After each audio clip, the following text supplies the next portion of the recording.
प्रेम आणि पेन केवढे सिमिलर शब्द आहेत ना दोन. एकदा प्रेम आलं की पेनही येतच आपोआप. प्रेम नॅचरल असतं आणि पेन आपण निर्माण करतो. कसं? अपेक्षा ठेवून. निरपेक्ष प्रेम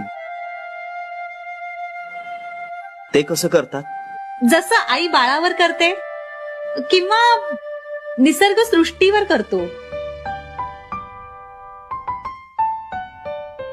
मी तितका मोठा नाहीये. गरज मोठं असण्याची नाहीच आहे, समजून घेण्याची आहे. काय समजून घेऊ मी?